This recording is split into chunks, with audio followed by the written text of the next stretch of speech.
I was going through a couple binders today and found this. And I really wanted to make a video and just kind of share the background of Bronson. How am I here? Well, why doth Bronson exist? What is the purpose and what am I doing, man? Well, what am I doing with all this? And I just wanted to do a, go down memory lane today and just really kind of give you an origin story of me.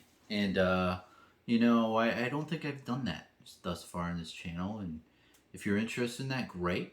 If you're not, well, I make plenty of other normal content for your viewing pleasure. If you like average type of content, I'm the guy, so you can look at those videos. But overall, man, I started out maybe 4 years ago, 5 years ago, and I graduated college and had a paying job, and I had played Magic the Gathering, Yu-Gi-Oh, Pokemon as a kid, but had a falling out. I grew up, as you say, and I just wasn't interested anymore. And I think it was maybe 4 or 5 years ago. I started watching Magic the Gathering channels. I watched Rudy from Alpha Investments a good amount, and I watched all these different channels. I mean, Brian from Tulare Community College, and just a ton. And it just really interested me. And I watched box openings, and I thought, well, I have a good paying job. I'm not a little kid anymore. I can buy a booster box. And I think what got me into it is I saw these booster box openings where they're like, oh, look, we pulled this insane card. It paid for the entire box. And I was like, oh, that looks fun. I'd like to open up a box and have enjoyment of that and sell the cards, and I did it for free. And I had those types of interactions when I was young. When I was like around 14 years old, I did this thing where a buddy of mine and me, we just opened a ton of Magic the Gathering, and then we sold all the cards, and then we buy as many packs as we could with the proceeds, and then we just did that until we just ran out of money. And it was a fun time. It was cool, and it got me into really wanting to understand more about the whole finance aspect of a trading card game. And it kind of blew my mind at the time as a kid, because I was like, wait a minute, you're telling me that I can open up a nice Magic the Gathering booster box at a local game store? I can pull out 2 of the cards, give it to the person at the cash register, and he will give me more booster packs? This is amazing. What is this? Or he'll give me monetary currency for this cardboard trading cards. And it really established that thing in my mind. And I think it did with a lot of people, man. It's like when you take that type of cardboard currency and you give it to someone and you get your normal denomination of your country, it's something that is very imprinted on an individual. It's a very interesting interaction, because I feel like that is what solidifies to you that trading cards can be of value, or you can there's some monetary value behind these things, so to say. So I watched a bunch of videos, and I think around Ixalan area of Magic the Gathering, and I was like, this stuff looks pretty cool. I'll open a box. So I bought a box, and I opened it up on my kitchen table, and it was like the most guilty feeling I've ever felt in my life, because I've never opened a whole box of a trading card game before. It was crazy. When I was a kid, I'd be like, let's see, I have $20 and a nickel. I'll have 5 packs, please. And then I'd open them, be like, this is amazing. This is so many packs. So opening a full booster box of Ixalan, I don't know, 5 years ago, it was pretty crazy, man. And I didn't get enough value out of the box to pay for the box. I got pretty damn close, but I realized something. I opened it, and I got the cards, and I tried to sell, and I was like, and there's a couple I didn't. I was like, you know what? I'll wait. And then I realized that the first biggest thing about trading card games and selling cards is that around 2 to 3 weeks after a set is released, the single prices on cards go down 40%. And this was new to me. I thought, whoa, what is this shit? Like, you know, the card prices were high and then they went low. It just kind of boggled the mind, man. And it just was something that I learned. And I think, okay, well, if you're thinking about the finance of these things, you know, the amount of supply is low on the first part. And then once after 3 week is up, the supply drastically increases because all these people, consumers, and other people are opening boxes constantly. So it puts more supply into the market, which lowers the price. Higher supply, lower price. It's a very simple economics term, but you know that got me into it, man. And then I was like, oh, okay, that's a thing. And then I started learning more and watching more YouTube videos, and I'm a big fan of Rudy. If I haven't said so in the past, I'm a huge fan, and I watched a lot of his content back in the day. I still do, but you know, it's where on his channel I was like, oh, there's investing in Flesh and Blood or in Magic the Gathering, and there's collecting and all, looking at all the old cards, and it really made me want to do some things with like investing things and you know the whole point of this, if I can take a little interlude, is that you have to start somewhere in collecting. Or you don't have to, but I think that seeing different people like me or other people, and you might feel overwhelmed, oh, they got that instantly. No, collecting is a hobby that spans over many, many, many years. And I think that you got to start somewhere in life. You got to start somewhere. And this is kind of where I started. This is where I started with investing and collecting in trading cards as an adult male. And I am proud to say I am the owner of around 300 Mazes Ends in Magic the Gathering. And I haven't seen this in a long ass time, but essentially I was looking for a card to buy up and have like a little pet card, like, oh, I want to have like a ton of that card. And I picked this one promo card for 2013 called Mazes End. And what I loved about it is the foiling looks really cool. And apparently you can like literally win the game if you have like 10 of a certain land with Mazes End. I really liked it. Yes, if you have 10 or more gates with different names, you win the game. And I thought, man, this is it's a mythic card. It is so undervalued.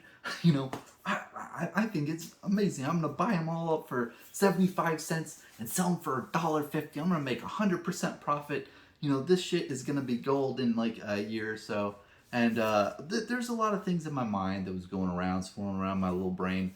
But it's funny to look back and just think about where I was at the time and what I was thinking and all this stuff. And now I digress and I think, well, this is kind of stupid. That the amount of supply of Mazes Ends is endless. The maze doesn't end with Mazes End. You see where they're like, there's so many fucking of this card. It's crazy. Now, of course, I think it actually has gone up to like $1.25 from like 75 cents or 50 cents. And I remember too going into some local game stores near me asking for like 20 Mazes Ends, and the guy behind the counter like, what the fuck is wrong with this kid? And like they had this thing in the system where you couldn't buy more than 20, and then I said, hey, can I buy more Mazes Ends? Can I buy like 40 more? And the guy just looked at me with just utter like, what the heck is he doing? And he's like, I'm gonna have to ask for manager approval. And he did, and then he just sold me more Mazes Ends. But like, that was where I was at. And I did accumulate 300 of them, and I put them in the cheapest binder I could find at the time. I think this is like $6 at the store. And after that, this is not all the Mazes Ends I own. It doesn't end here. I own like a whole another like I think 1,000 Mazes. I own a good amount of Mazes Ends.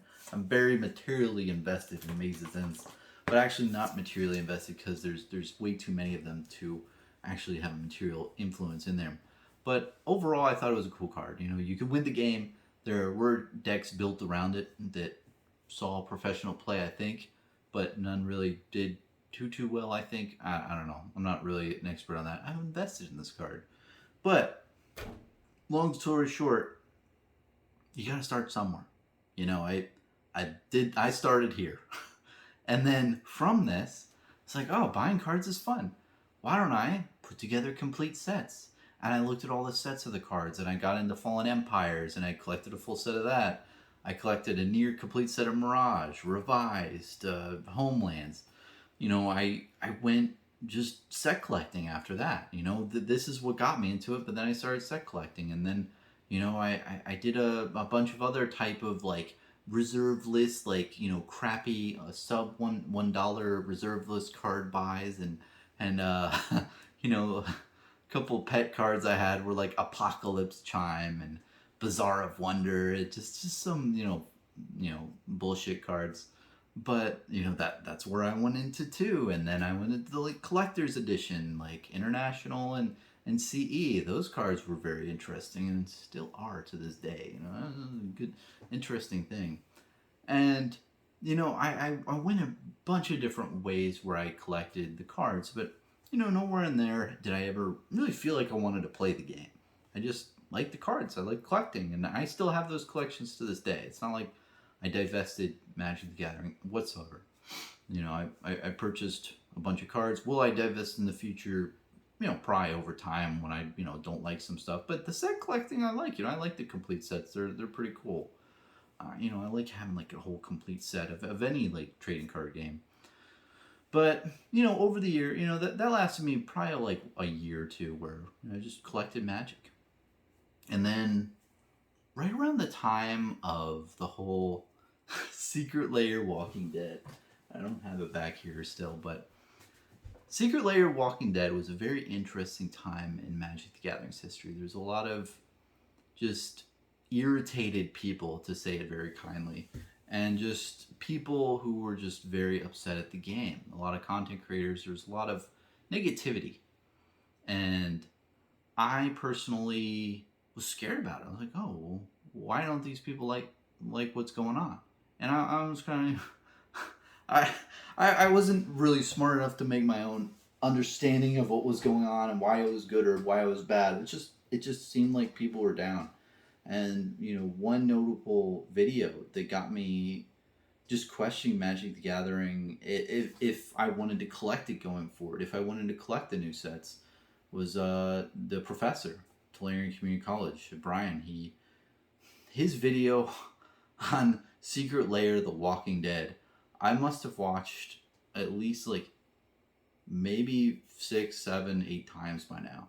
It was just so the hurt and the frustration that he had in his voice, and how he was saying that Magic has changed, and how things in the corporate environment, like they're just like, it's not Magic that he knew. He's like, I don't want to play The Walking Dead. I want to play Magic the Gathering.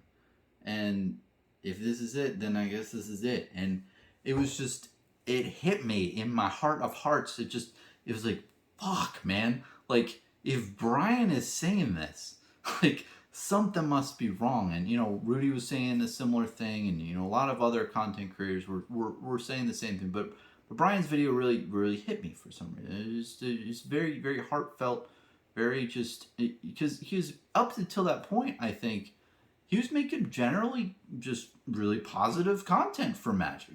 Really just nice content. And to see him do something like that, to where he was just very like affected, just kind of hit me. But, you know, a little after that time, I think maybe like 6 months or 2 years later, I started hearing things about Flesh and Blood. Watching a lot of YouTube channels. Probably saw it on Rudy's channel first. Saw Flesh and Blood was a thing. And I think I saw the Crucible War video where he pulled some crazy cards, and I didn't know what was going on at the time. And I looked up. I was like, hey, what's up with this game? What's happening here? And I looked at, I think, miniature markets. And and I've looked at all the prices online, and you had these Welcome to Wrath booster boxes for $80 a box. And I was like, oh man, that's pretty pricey. I don't know if I want to buy that for a new trading card game. And you know, all these different, you know, the Welcome to Wrath Hero starter decks for like $10 a pop. And I thought, I'll just buy a couple of those from miniature markets. And you know, I waited a couple days, and then all of a sudden, I went on their site. I think 2 days after I originally went on their site. I was on the fence of what should I buy. I'm not sure. And then 2 days later, I was like, okay, I know what I'm gonna buy. I went on the site, and literally, it was like completely like depleted. There's maybe a couple different hero starter decks, but all the booster boxes, the Crucible War, the Arcane Rising, Welcome to everything just like vanished from this fucking site. And I was mind blown. I'd never seen this in any other thing. I mean, if it was Magic or if it was some other popular, established game, I would more understand. But this is of a brand new game that was completely devastated on this site. It's just completely gone. And I was shocked. And honestly, I was so shocked, and I was very interested in the game at the time. I read the stuff on the site. I looked at the artwork, and I really liked the art. I hadn't played the game yet, but I was like, you know what? I want to start making videos for this. Like, I don't understand. So, and I didn't see anyone else online really talking about the financial aspect, or just that Flesh and Blood had just disappeared on the open market in the U.S. It was just very shocking to me. So I made a YouTube video about it. And, it didn't do very good. A couple days later, probably like, 5 people had seen it. But I was like, yeah, that was pretty fun. I want to do that again. And then I made more videos. And I was like, oh, that's pretty easy. And I kept doing it, and learning more about the game. Getting into the lore, getting into the artwork, actually ordering cards and playing the fucking game. And once I did that, once I played Flesh and Blood, and I played the game, I was like, oh my gosh, this is really damn good. And then I got into the lore, and the lore is really what made me fall in love with Flesh and Blood. Just, that I can't tell you enough. Like, certain parts of the lore, they really, it's a lot like an Easter egg hunt. They hide things in plain sight that anyone can see, and then if you just dig down into the surface and go down different rabbit holes in Flesh and Blood, you can figure out some really cool stuff that they put into the lore. It's very well thought out, and there's a reason why they call it Legend Story Studios. We're gonna see some cool shit in the future. I'm telling you, with the lore. So that's what really got me sold on this game and wanting to like continue making content, because I made it content for a couple weeks. I made some really really silly videos at the start of my channel. You have to do that. You have to, and it goes back to what I'm saying. You have to start somewhere. When I first started making videos, like the first video I made on my channel, the screen was like out of whack. I didn't know how to talk. I didn't know how to explain myself without saying, hey, yo, this is me, Bronson. It was just more like comical. It wasn't more like talkative. I wasn't good at talking for long periods of time and verbally explaining myself. There's a lot of things, but you have to start somewhere. And, I did that. I did a bunch of spoofy videos. I did a bunch of parody videos. I did a bunch of other stuff before I found my groove in Flesh and Blood. And, being in the community of Flesh and Blood has just been just absolutely amazing. I love collecting the cards in the game. And, from me really falling in love with the artwork and the lore especially, that's when I was like, I'm all in, and I haven't purchased Magic the Gathering products ever since that moment. No diss on Magic. It's just, I fell in love with Flesh and Blood, man. It is what it is. And I just started buying tons and tons of bulk or any different types of collections as much as, my wallet could handle. I wasn't really, how do I say, I didn't max out credit cards or any of that shit. I bought within my means, but I was all in. I was like, okay, this shit is gold. I want as much as I can. And I want to be in the community. I want to make as much content. I want to make better content. I want to make it like that stuff. And I got a lot of alpha bulk. I got a lot of different Crucible War First Edition boxes. I collected those at the time, and that was really helpful. And yeah, man, just the whole journey of it has been amazing. And first off, I wasn't much of a player of Flesh and Blood. I played here and there. But what started happening is I wanted to get the nice pre-release cards. And I will tell you straight up, I used to be a complete just collector of trading card games. Flesh and Blood made me get into a local game store and take my ass out of this room and get into a room that's in a local game store, sit my ass down there, meet awesome people in the community, get my nice promo card, and start competing at a good rate. And I started competing, and I loved it. It was a lot of fun, and I had to learn so many different things. And I played up against really good people in Florida, man. It was a really good scene down here. And, I got into a bunch of top eights, and, I never thought I would ever do that. I never thought I'd regularly compete. And, fast forward now to 2022, I've just been busy as hell. I haven't been playing too much. But in 2021, I played a lot of Flesh and Blood, whether it be, online, different events, like Blitz events, or like the Skirmish Season 1, or like the different other, like, competitive things in local game stores. I was grinding it out, man. I was doing a lot. And it really just changed from just also being a content creator, but also, playing competitively. So it was, it's really crazy, really interesting kind of shift. But I guess that just goes to the point of, you got to start somewhere. You're not instantly a competitive player. You got to play the game for a while. You got to grind it out. You got to practice and what have you. And, through content creating, I got to do the spoiler season for Monarch. I had a card. I thought that was really cool. Legend Story Studios reached out, and I was selected, and that was a really big opportunity. I was like, oh wow, this company cares for me, and they've been so fucking nice to me. I've received about, I don't know, 2 or 3 different things from them with a handwritten card. And if you've ever gotten something from Legend Story Studios, that the handwritten card is my favorite part. It's just a nice letter that says, hey, we appreciate you. You put in hundreds or thousands of hours. Here's our token of appreciation to you as a content creator. And that's a really, and I've saved all those cards. I have them stored, in a safe location. But, those things really hit home. And it's great to hear that they appreciate what, you're doing. And, that was great. And, I've made a couple really interesting videos in the past too. I made a conspiracy theory video of Rudy, and he hit me up, and he's been very kind to me as well. It's just cool. Like, I used to watch him a lot, and then he said he watched a couple of my videos. And I was like, wow, that's crazy. The person I used to watch is watching some of my stuff. It's crazy that would happen.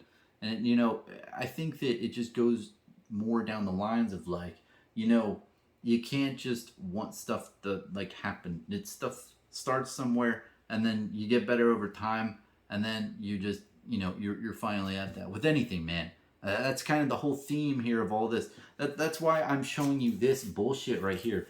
It's just because this is not a person who's well sound in investing and collecting in a collectible. This is someone who's very new and doesn't understand what they're doing, but is trying to have a fun time. And it takes this to go from this to many different set collections, many different collections over the the last 4 years.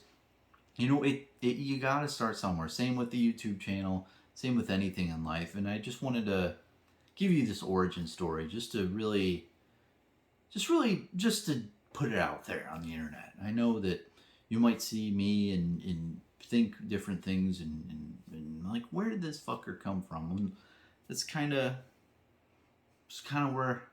where it all started and where it's going to. And I definitely want to put a thing out there too, is that I've said a couple things about Magic the Gathering. I love old Magic.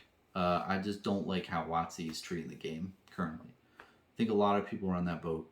That's why there's a lot of refugees that went into Flesh and Blood and other TCGs. But overall, like, I never felt like... I felt nostalgia for MTG. But I never felt like love, or like... I never really loved the gameplay. With Flesh and Blood, it's just a whole different story. I love everything about it. Just the artwork, the lore, the gameplay. It's the full package. It's amazing, and it really does bring people together and play. In the common language of playing a great fucking game. And I think that it's gonna last for a very long time. And I'm just so happy of its many successes over the years. I mean, when I was first getting into the game, like I said, market was really low, super under the radar. And then, in a couple months span back in 2021, the shit just exploded. And I think that, being on the ground floor, being on the place of, the first big market spike for Flesh and Blood was really cool. It was cool to actually be in that time period and witness it firsthand, and then just make videos about it and discussing it, and putting it all online, for future generations of people who get into this game. But overall, man, it's been a really wild ride. I've met so many different people. I mean, not only in person, I met a ton of people online, that I think are really cool people. And it's just really cool to interact with them. And, a lot of them I have met in person now for Flesh and Blood events, but, some are in other countries. And it's just really great thing that is out there, man. Like, the game has just been a really big part of my life in the last 2 years. And I'm just really thankful. And I just want to end on a note of, all in all, with anything in life, I think you have to start somewhere, and it might not look as pretty at first. It might not be very logical. You might not make the best decisions, but it's a starting point. It's a starting point to other endpoints. And if you just keep on it, enjoy the ride, it is what it is. Thanks for watching, man. Appreciate it. I know I've rambled on a lot, but cheers.